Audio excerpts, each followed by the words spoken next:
बिस्मिल्लाहिर्रहमानिर्रहीम। अस्सलाम वालेकुम।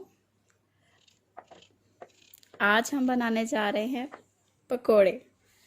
उसके लिए हमें आलू चाहिए 3 से 4 का छिलका उतार के ब्रिक ब्रिक चिप्स की तरह काट लें। और पकोड़े बनाने के लिए हमेशा खुला बर्तन इस्तेमाल करें।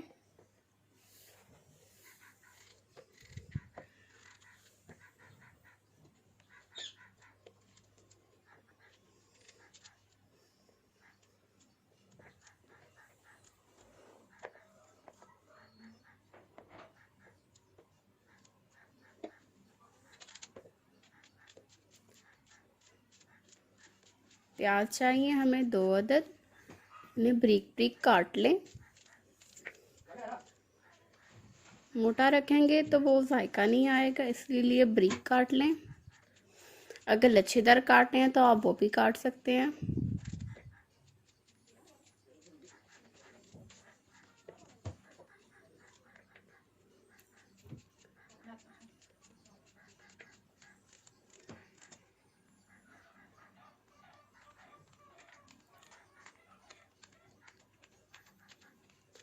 हरी मिर्च चाहिए हमें 3 से 4, स्लाइस में काट लें। क्योंकि पकौड़ों में जितनी स्लाइस में अच्छी लगती है उतनी सालन में नहीं लगती।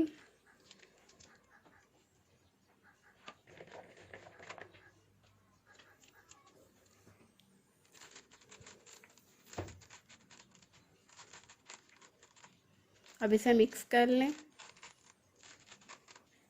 पालक चाहिए हमें आधी कुटी,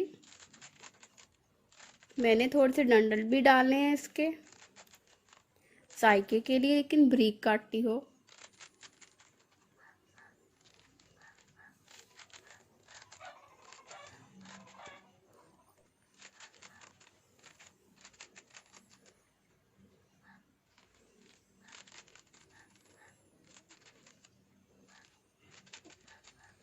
पालक आप अपनी पसंद से कम या ज़्यादा कर सकते हैं। हमें ज़्यादा नहीं पसंद, इसलिए मैंने आधी कुटी का इस्तेमाल किया है।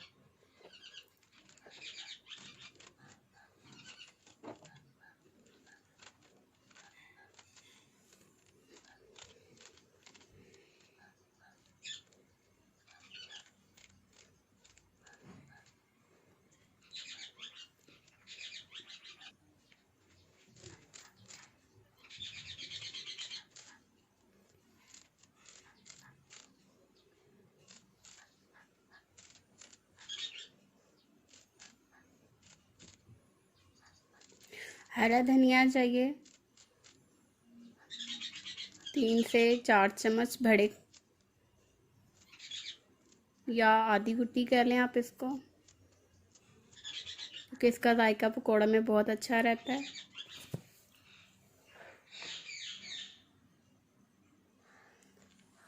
और इसमें खुशबू भी बहुत ज़्यादा अच्छी आती है पकौड़ों में जब धनिया डाला जाए उसमें।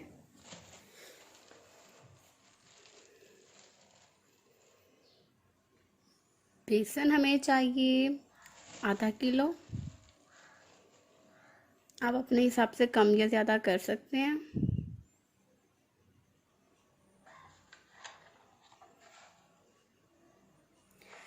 नमक हमें चाहिए 2 टेबलस्पून।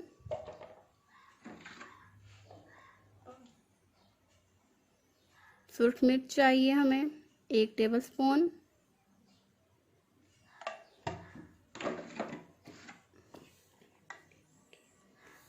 चाट मसाला चाहिए हमें 1 टीस्पून।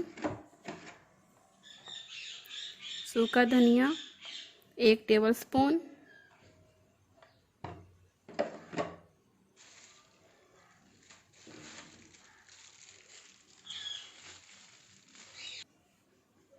अनारदाना हमें चाहिए 1 टेबलस्पून।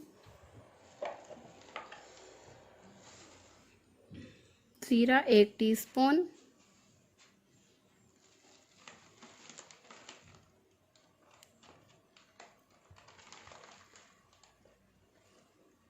कुटी हुई मिर्च चाहिए हमें 2 टीस्पून।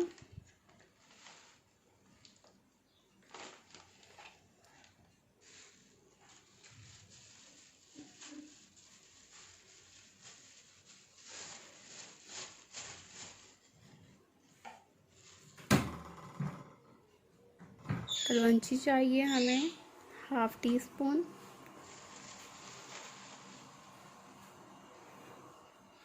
और अजवाइन 1 टीस्पून,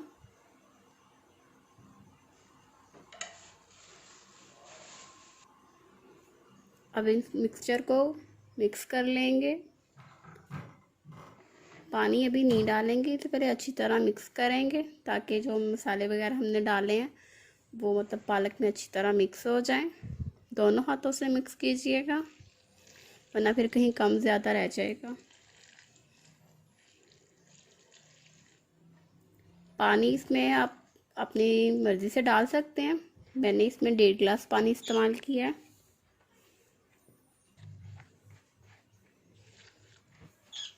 और इसे मिक्स कर लें दोनों हाथों से।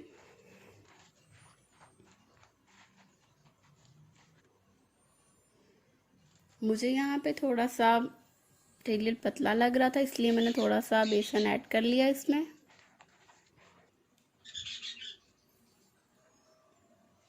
इसको रेस्ट दे दें 10 मिनट के लिए। एक पतीली में ऑयल डालें,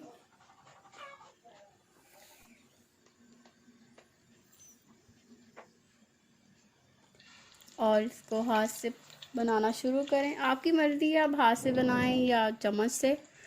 मैं यहाँ पे दोनों तरीक़ों का बताऊंगी आपको।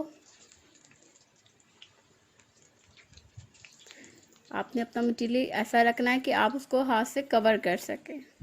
इतना पतला भी नहीं कि वो सारा गिर जाए हाथ से। पकोड़े डालते साथ ही चम्मच मत हिलाएं। चम्मच अंदर डालेंगे तो पकोड़े टूट जाएंगे और ऑयल में बिखर जाएंगे सारे। तकरीबन इसको 1.5 मिनट के लिए छोड़ दें।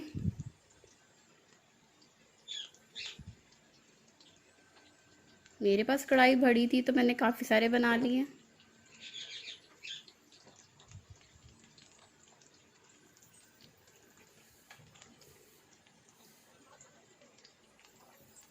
और अब ऐसे पौनी की मदद से साइडों पे ऑयल करें ताकि इसके ऊपर भी कलर आने लग जाए।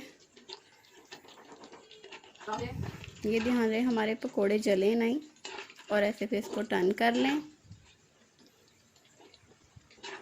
क्योंकि जितना आपने मटीरियल काटा होगा जिस हिसाब से, उतने जल्दी पकोड़े अच्छे गोल्डन फ्राई हो जाएंगे।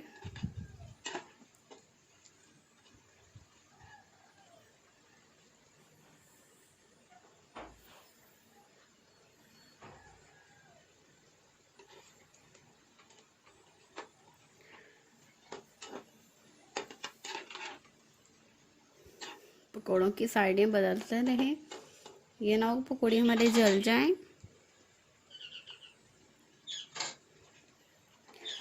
ऐसे ऊपर चम्मच लगाने से ये होगा कि जो कच्चे पकोड़े होंगे वो एक दफ़ा फिर से पक जाएंगे। और ऐसे निकाल लें आप, एक्स्ट्रा ऑयल निकल जाएगा।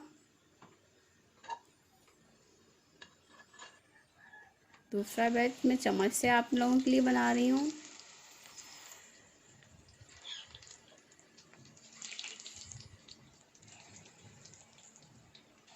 कई लोग कहते हैं कि हमारे हाथ जल जाते हैं, इसलिए हम लोग हाथ का इस्तेमाल नहीं करते। इसलिए ये चम्मच से भी मैंने बनाने का तरीका बता दिया आपको। और ऐसे ऑयल को थोड़ा सा घुमाएं ताकि ऑयल तो ऑलरेडी आपको गर्म होगा, आंच आप ज़रा कम रखिए। मीडियम पे रखेंगे तो पकोड़े आपके कभी भी नहीं जलेंगे।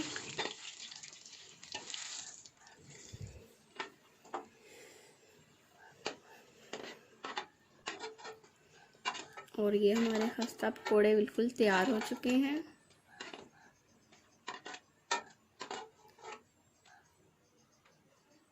उम्मीद करती हूँ आपको पसंद आएंगे। ये देखिए। ओके जी, अल्लाह हाफ़िज़।